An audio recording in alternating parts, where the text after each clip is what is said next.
She laughed when the verdict was read, not out of nerves, not out of fear, but because, in her mind, she'd already won.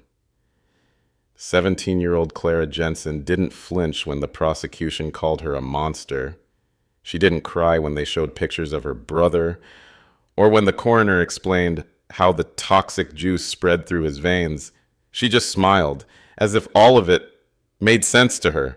But then the judge said 7 words that froze her world in place.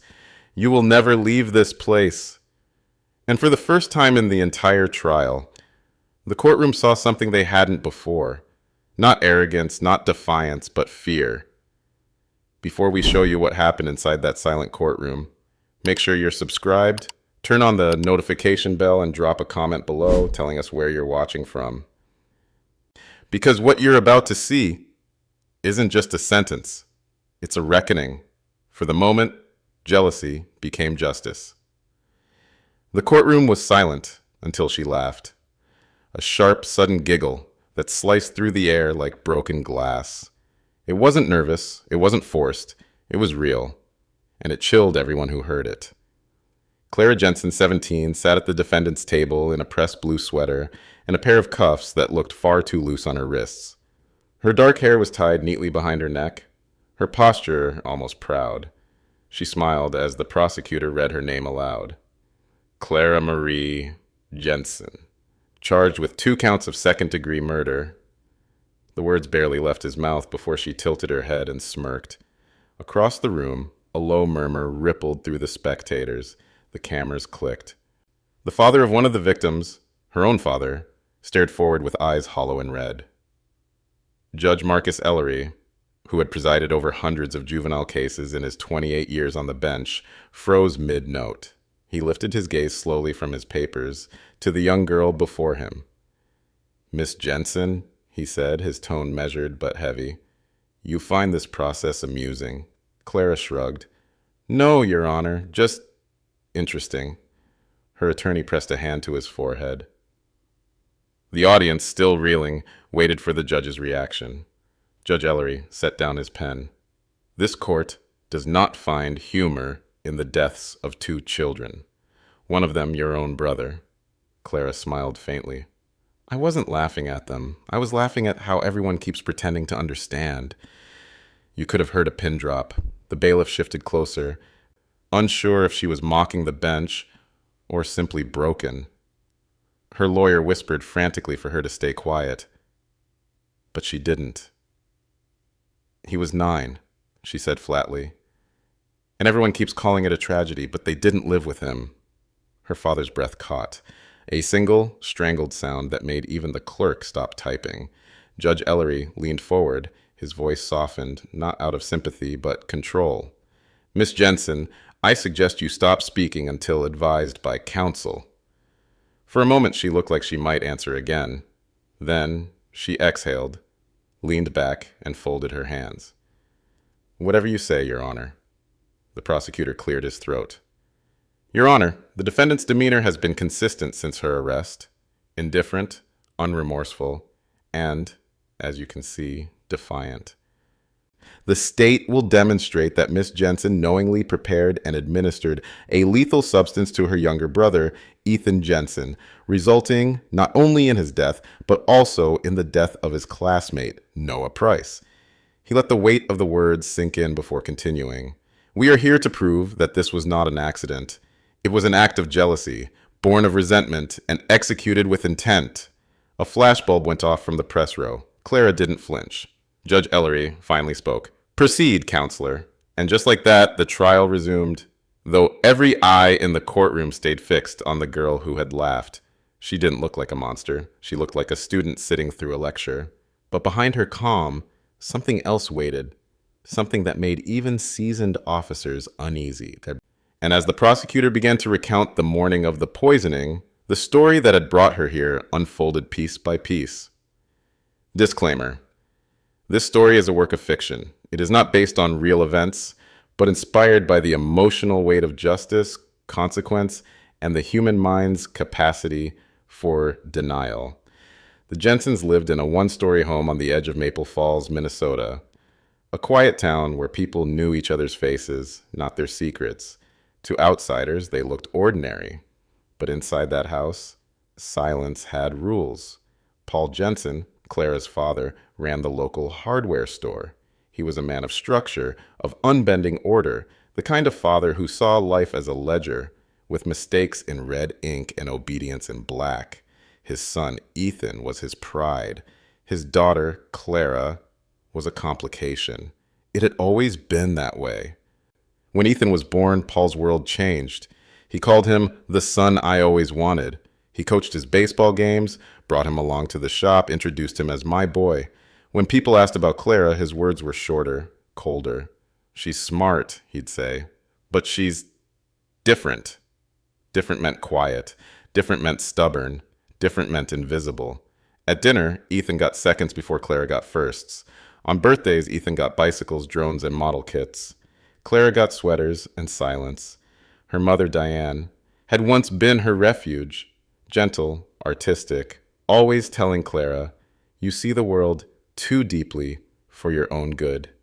But after years of Paul's dismissive cruelty, Diane packed a single suitcase and left when Clara was 12, leaving her daughter alone with the man who never understood her.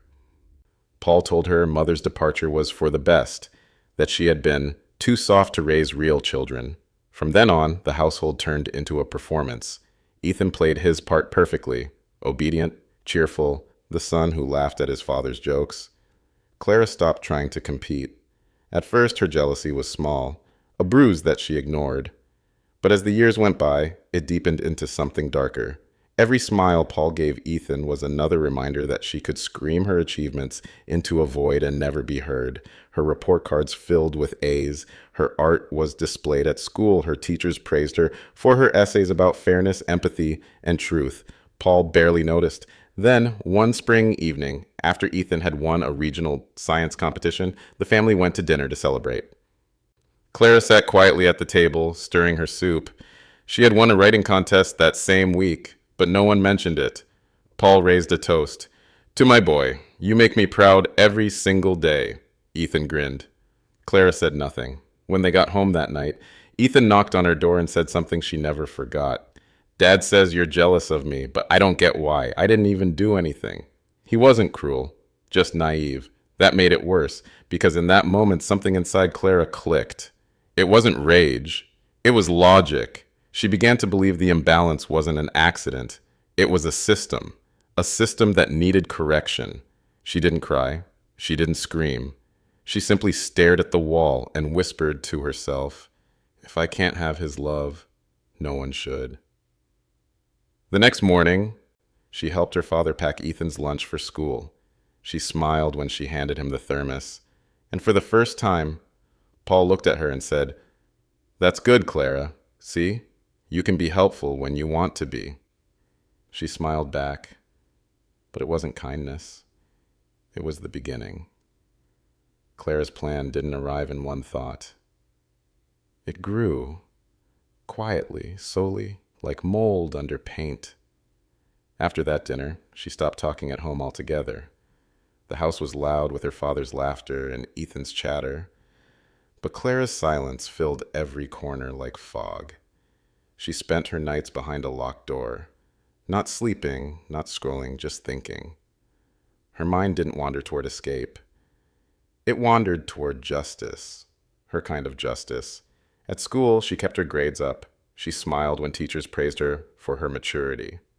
They didn't see the notebook hidden in her backpack, its pages filled with numbers, dosage charts, notes copied from websites she shouldn't have found. It started as curiosity. What chemicals are toxic in small amounts? Then it became precision.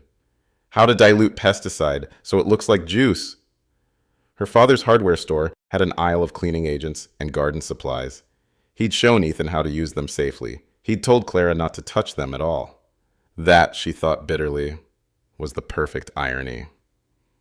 One Saturday, while Paul and Ethan were at the shop, Clara stood in the kitchen staring at an empty bottle of apple concentrate. She unscrewed the cap and rinsed it twice. Then, from a plastic container she'd hidden in her closet, she poured a few ounces of a cloudy solution she'd mixed the night before, a blend of pesticide and fruit syrup. It looked harmless, even smelled faintly sweet. She tightened the lid and labeled it in neat handwriting. Lunch juice. For the next 2 days, she kept it sealed in her backpack, waiting. Each time, Ethan's voice drifted from another room, a small pulse of satisfaction hit her chest. Not joy, not hate, just balance. On Thursday morning, she saw her chance. Her father was running late for work, barking orders about missing paperwork. Ethan sat at the table, half dressed for school, swinging his legs and eating cereal. "Hey, can you pack my juice?" he asked, grinning. "Dad said you'd help." Clara nodded. "Sure." She slipped the bottle into his lunch bag beside his sandwich and chips. The bag was labeled in blue marker. Ethan J. Neat, perfect, proud. As she zipped it shut, he glanced at her with a smirk. "You're being nice today." She smiled back. "Guess miracles happen." He laughed, a sound too bright for the morning. At the door, her father shouted, "Hurry up, champ! You'll miss the bus!" Ethan ran out, clutching his bag, never noticing that his sister stood by the window, watching him walk away. When the bus pulled out of sight, Clara turned and cleaned the kitchen counter. Every trace, every drop. She washed the sink 3 times and flushed the sponge down the garbage disposal. That night, she didn't eat dinner. She said she felt sick. Paul didn't notice. The next morning, he woke to his phone ringing nonstop. Calls from the school, from the hospital, from the police, and got to 2 children had collapsed during lunch. Both were dead before the ambulance arrived. Clara sat on the edge of her bed, staring at the soundless phone vibrating across the nightstand. When her father burst in, face pale and eyes wild, she said the words that would follow her forever. "He shouldn't have shared it." Paul froze. "What did you say?" She looked up at him, calm, unflinching. It was for him, not the other one. And for the first time, her father looked at her not as a burden or disappointment. He looked at her like she was something he didn't recognize at all.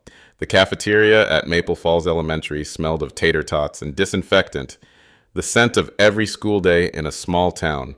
No one noticed anything strange that morning. The lunch bell rang at noon, and the chatter of children filled the air. At the corner table, Ethan Jensen unzipped his lunch bag. "Apple juice, kisesat," he said proudly, showing the bottle his sister had packed. His best friend, Noah Price, leaned over. "You brought juice? Lucky. My mom forgot mine." Ethan grinned. "You can have some. There's enough." He twisted the cap, poured half into Noah's cup, and raised his own like a toast. "To field trips and not getting homework." Noah laughed. They drank. Within 10 minutes, both boys began to feel strange. First dizzy, then cold. Noah tried to stand but fell into his chair. Ethan's hands shook uncontrollably. Teachers rushed over as screams filled the room. By the time the ambulance arrived, the cafeteria was chaos. Children crying, tables overturned, paramedics shouting for space. The principal watched in horror as both boys were wheeled out on stretchers, their faces pale, their small bodies still. At 12:54 p.m., Ethan Jensen was pronounced dead. 5 minutes later, Noah Price followed. News traveled faster than truth. Within hours, the story spread through town. 2 students poisoned at Maple Falls Elementary. Parents left work, racing to the school. Patrol cars blocked the entrance. Local reporters gathered outside the police tape, their microphones trembling in the wind. When Paul Jensen got the call, he dropped the wrench he was holding and stood frozen, covered in engine grease, not understanding. "There must be a mistake," he said into the phone. "My boy's 9. He's fine." He drove to the hospital without remembering how. The doctor didn't use soft words. There was no gentle lead-up, no delay. "Mr. Jensen, your son didn't make it." Paul's knees buckled. His hands slammed against the wall, leaving black smears on the white tile. He didn't cry. He couldn't. Back at the Jensen home, Clara sat on the couch when the front door opened. Her father stumbled in, eyes empty, shirt still stained from the shop. "He's gone," he whispered. Clara looked up from the floor, her face unreadable. "I know." He blinked, not comprehending. "What?" She tilted her head as if studying him. "I said, I know." Something in her tone, not defiant, not cruel, just factual, made his skin crawl. Within hours, detectives arrived. They found a faint chemical smell near the kitchen sink and residue that didn't match any household cleaner. The empty concentrate bottle in the trash was sent for analysis. Later that night, as uniformed officers moved through the house collecting evidence, Clara sat at the dining table between two detectives. She didn't fidget or look away. "Do you know what happened to your brother?" one of them asked gently. She nodded. "He drank something that wasn't good for him." "Did you give it to him?" She thought about it for a long moment, then said quietly, "He asked me to." The detective's pen froze. Outside, the news vans began setting up for the morning broadcast. Inside, Paul Jensen sat on the stairs, staring through his hands, whispering his son's name again and again like a prayer that had stopped working. And in the middle of that small Minnesota home, a teenage girl watched the world unravel around her, calm, detached, and convinced that somehow justice had been served. The Maple Falls Police Department was small, a dozen officers, a single detective division, and a community that rarely saw more than a stolen bicycle or bar fight. But now, it was the center of a statewide homicide probe. Detective Harris Colton, a veteran with a calm demeanor and sharp eyes, sat across from Clara in the small gray interview room. She looked younger than her age, knees drawn up slightly under the chair, wrists resting loosely on the table. She wasn't frightened. She was studying him, the way a student watches a teacher explain something she already understands. "Clara," Colton began, his voice patient, "we've gone through your kitchen, your phone, your computer. We found traces of pesticide residue in a bottle that matches the one Ethan took to school. Do you understand how serious this is?" Clara nodded. "Yes. Can you tell me what was in that bottle?" She hesitated, then answered softly, "A mistake." "What kind of mistake?" Her eyes lifted. "The kind you can't undo." Colton leaned back. He'd seen killers cry, scream, and bargain, but never this. A teenager who looked like she was talking about breaking a vase, not ending two lives. "You're saying you didn't mean to hurt them?" "I didn't mean to hurt both of them," she said. "Noah wasn't supposed to drink it." The detective's pen paused. "But Ethan was?" Clara looked away. Her voice barely rose above a whisper. "He had everything. I had nothing. You wouldn't understand. Try me." "He was the favorite," she said flatly. "He didn't even see it. He'd take everything I wanted, and Dad would thank him for it. Even Mom left because of them. It was supposed to stop with me." Colton's jaw tightened. "You mean you thought killing him would fix things?" Clara met his eyes. "Not fix, balance." Her attorney arrived mid-interview and immediately ended the questioning, but the damage was done. Her tone, her words, her calm, it all painted the same picture: intent. When they searched her room, investigators found a small notebook hidden under her mattress. The first page contained equations, ratios, weights, and dilution levels. The next pages read like diary entries alternating between resentment and rationalization. "He doesn't deserve all this love. He laughs like nothing's unfair. Dad will finally see." The final line chilled even seasoned detectives. "Tomorrow will be fair." In the weeks that followed, prosecutors built their case carefully. The forensic team confirmed the compound found in Ethan's system was the same pesticide used at Paul Jensen's hardware store. Clara's fingerprints were on the mixing container. Her laptop showed late-night searches for chemical toxicity, dosage, and metabolic effects on children. Her defense attorney argued psychological distress, that Clara had been emotionally abused and neglected by her father for years, and that her actions were the result of reactive trauma.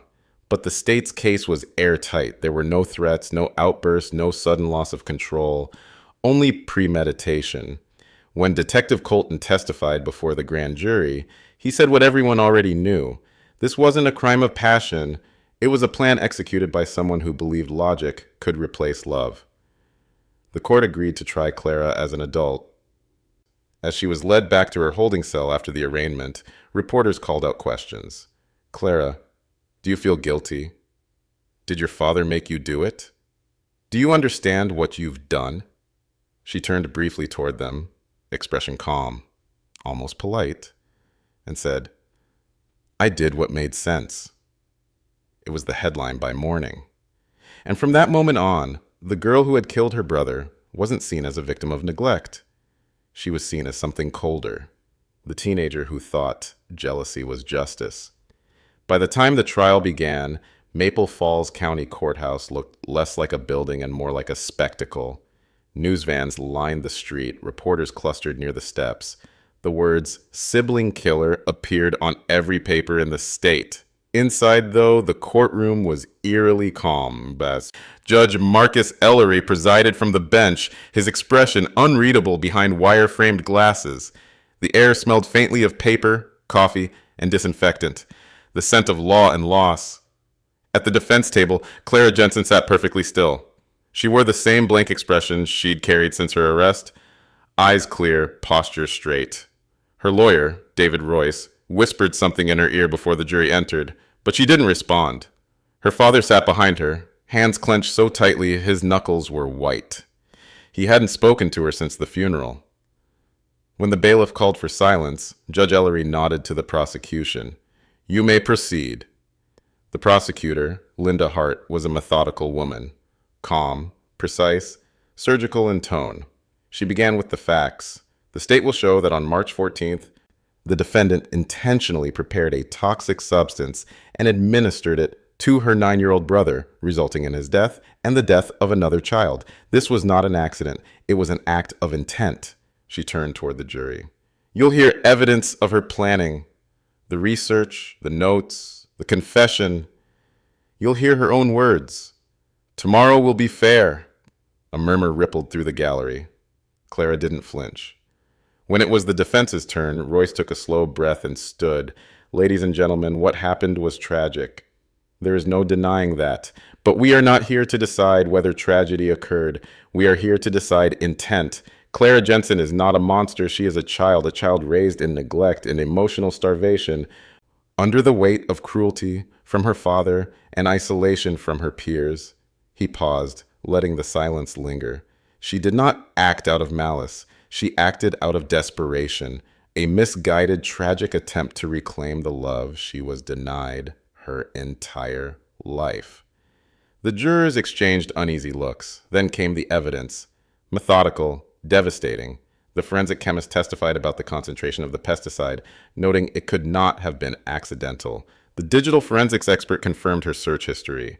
Detective Colton described her confession, her composure, and her statement. He shouldn't have shared it. Each piece built the image of a girl not broken by impulse, but ruled by cold logic. The defense countered with Dr. Eleanor Reeves, a child psychologist, who testified about emotional deprivation and what prolonged rejection can do to a developing mind. "Clara experienced chronic invalidation," Dr. Reeves said. "When a child's identity is built around being unseen, she may seek extreme means to feel powerful or to equalize the scales of attention. It is not sanity. It is survival, distorted by trauma." The prosecutor's cross-examination was brutal. "Doctor, are you suggesting that neglect excuses murder?" "Of course not." "Then why are we talking about it?" The psychologist hesitated. "Because it explains how someone so young could believe killing her brother would fix what was broken." Judge Ellery's gavel tapped once. "The jury will disregard any statement interpreting motive as justification." When the victim photos were presented, the courtroom fell silent again. Ethan's school portrait, smiling, missing a front tooth, appeared on the screen beside Noah's. Their innocence made the air heavier. Clara didn't look away. The prosecutor turned to her, voice soft but deliberate. "Do you recognize them?" "Yes." "What do you feel when you see those faces?" Clara tilted her head, thoughtful. "I feel like they're finally quiet." Gasps erupted. A juror covered her mouth. The judge's voice thundered. "Miss Jensen, you will control yourself in this courtroom." Clara blinked, seemingly confused. "I am, Your Honor." Even her attorney couldn't find words. By the end of the day, the weight of her demeanor had done more damage than any evidence could. The prosecution didn't need to convince the jury of her intent anymore. They could see it. When court adjourned that evening, Judge Ellery watched her being escorted out. The The faintest shadow crossed his face. Not anger, not pity, just the quiet realization that he would soon have to sentence a girl who laughed at death. The courthouse doors opened quietly that morning, but the echo carried like thunder through the marble hall. Reporters turned, cameras followed. The woman stepping inside was unfamiliar to most, but not to Clara Jensen. It was Diane, her mother. She hadn't been seen in Maple Falls for nearly 5 years. Not since she'd left Paul Jensen and his rigid, joyless house behind. When she'd heard the news that her daughter was on trial for killing her own brother, she'd taken a bus across 2 states, holding a photo of both children pressed between her palms the whole way. Now, standing in the doorway, she looked older. Her face had softened with time and guilt, but her eyes burned with something sharp. Not accusation, not horror, but grief mixed with determination.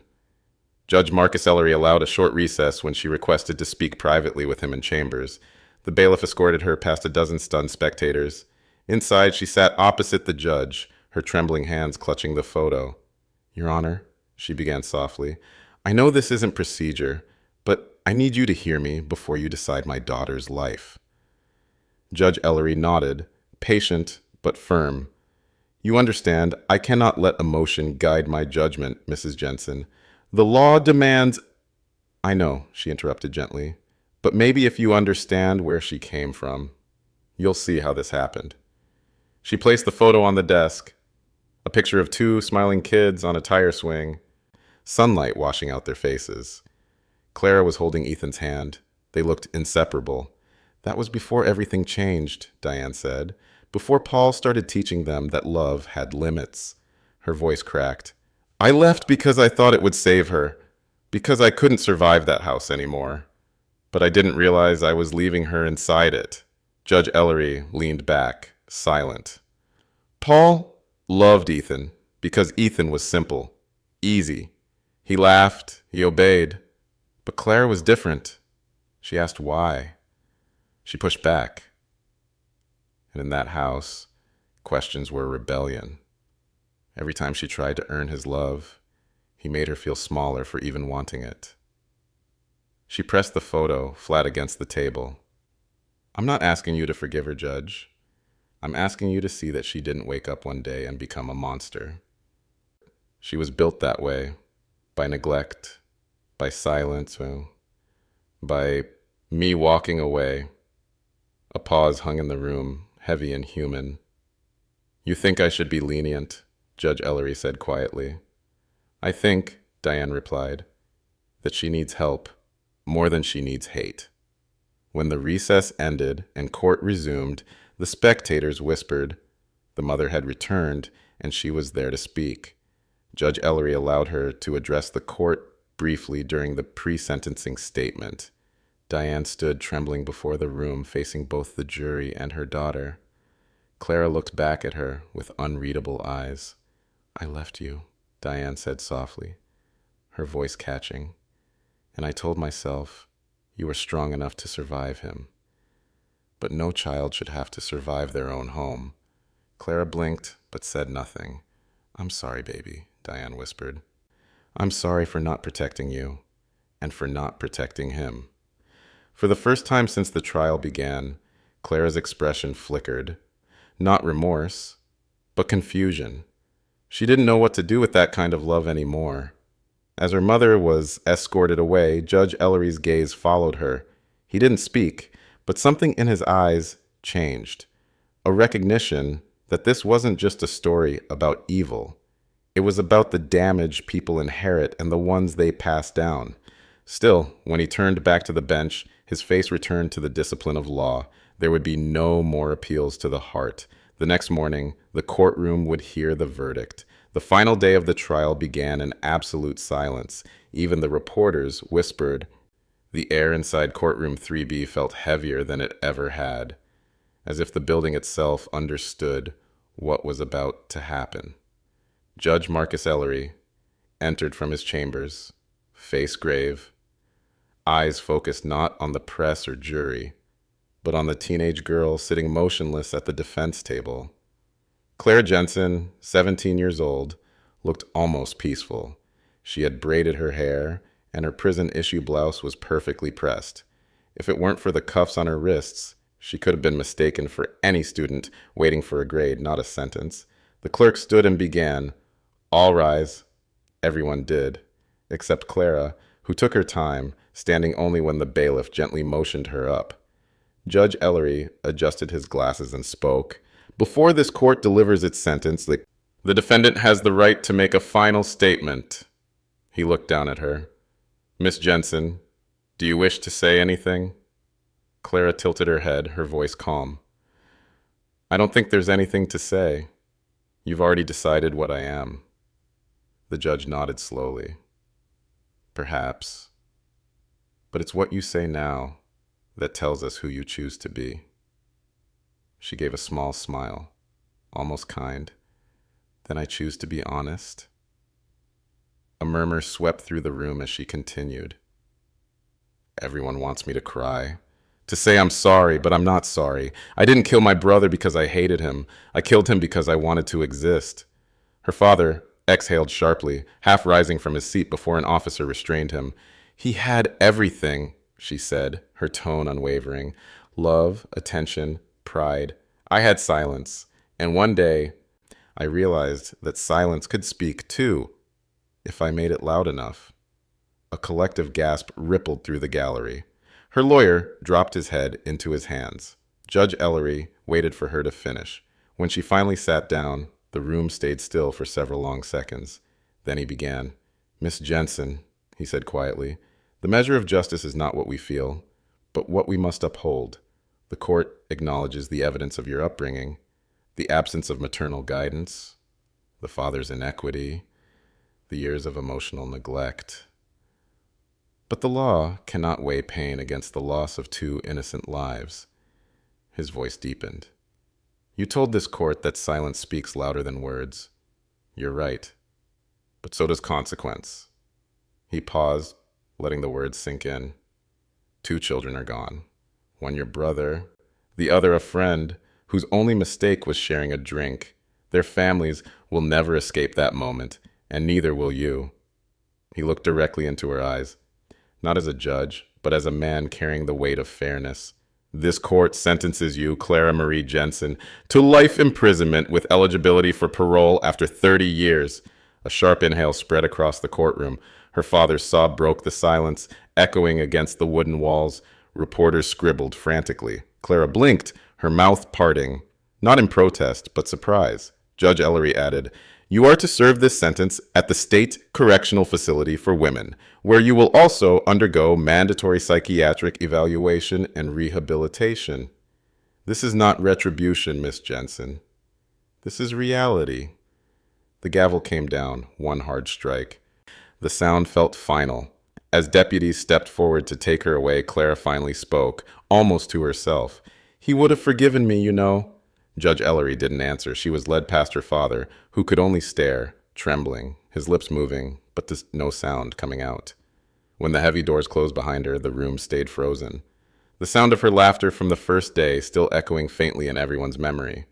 And for the first time since the trial began, the courthouse of Maple Falls felt smaller, as if the walls themselves were grieving for the childhood that had died long before Ethan ever did. The van carrying Clara Jensen pulled up to Montana State Women's Correctional Facility just after dawn. Frost clung to the barbed wire. The mountains in the distance caught the first light of morning. But inside the fence, the world stayed gray. The officers didn't speak much as they processed her. They'd seen too many like her before. Young, quiet, pale, staring at nothing. But Clara wasn't like the others. When they took her mugshot, she smiled. Not mockingly. Just a faint, distant smile that didn't reach her eyes.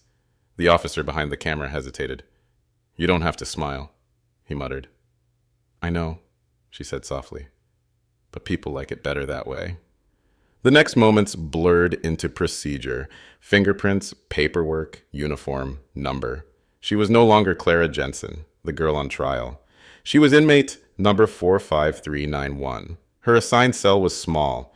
Concrete walls, steel bed, narrow window with a view of another wall. The door shut with a metallic clang that seemed to echo forever. For the first time since the trial, She was truly alone. No lawyers, no cameras, no father, no eyes watching for guilt that never came. Only the silence. She sat on her bed, tracing the seam in the blanket with one finger. Somewhere down the hall, someone was crying. Farther away, a guard shouted an order. But here, in this 10 by 8 cell, Clara felt peace. That night, as lights dimmed across the block, her cellmate, an older woman named Marjorie, leaned on her bunk and whispered, "You're the kid from the news, right? The one who killed her brother." Clara didn't look up. "That's what they said." "You did it?" "Yes." Marjorie let out a low whistle. "You don't look like a killer." "Maybe that's why no one stopped me." Silence followed. Then the woman asked quietly, "Do you ever think about what you did?" Clara lay back, staring at the ceiling. "I think about the noise, the way everything went quiet after." "And you like that?" Clara's lips curved slightly. "I needed it." The older woman rolled over, muttering something under her breath about kids today and the world gone mad. But that wasn't true. The world wasn't mad. Clara thought it was just uneven. It had always been uneven, tilting toward Ethan. In the weeks that followed, prison life became routine. Breakfast at 6, labor detail at 7. She was assigned to laundry, folding sheets and uniforms that smelled faintly of bleach. She worked quietly, efficiently, without complaint. Guards began calling her the quiet one. Other inmates avoided her, some out of pity, some out of fear. During a routine psychological evaluation, Dr. Hazel Monroe, the prison psychologist, asked her, "Do you understand why you're here?" "Because I killed my brother," Clara replied evenly. "No, Clara. Why did you kill him?" For the first time, her calm cracked slightly. She thought about the countless mornings when her father smiled at Ethan's messy drawings, his baseball trophies, his laughter, and ignored her report cards, her art, her silence. "Because he was proof I didn't matter," she said finally. Dr. Monroe wrote something down, then said softly, "That's not justice, Clara. That's pain pretending to be justice." Clara tilted her head, thoughtful. "Is there a difference?" The psychologist didn't answer. Outside the window, the winter sun dipped below the mountains, casting long shadows across the yard. The clang of metal doors echoed down the corridor, the rhythm of a life that would now never change. And as night fell over the prison, Clara Jensen lay on her bunk staring at the ceiling again, that same faint smile returning to her lips. To her, silence still felt like victory. The years that followed blurred together. The same walls, the same sounds, the same cold mornings that felt like time had stopped. But even in that stillness, people remembered her. The name Clara Jensen became one whispered in college psychology courses and crime documentaries. The jealous sister who never cried. Her father eventually stopped visiting. Her mother sent 2 letters. Clara never replied. And one winter morning, when a new psychologist asked her if she understood the meaning of remorse, she just said, "Remorse is when you wish you hadn't done it. I wish I'd never needed to." It was the last recorded thing she ever said.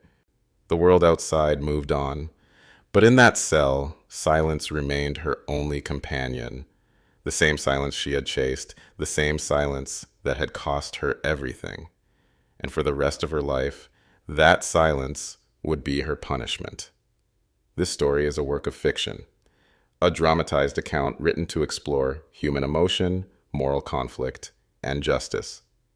It is not based on real events, but the questions it raises are real. How far can jealousy, neglect, or desperation push someone before they break? And when they finally do, what's left to punish? Before you go, make sure you subscribe for more courtroom stories that explore the line between guilt and humanity. Like the video if the ending made you think. Drop a comment below telling us where you're watching from. We love seeing our viewers from all over the world, because in the end, stories like this remind us justice isn't always loud. Sometimes it's just what's left when the noise fades. Thanks for watching, and we'll see you in the next story.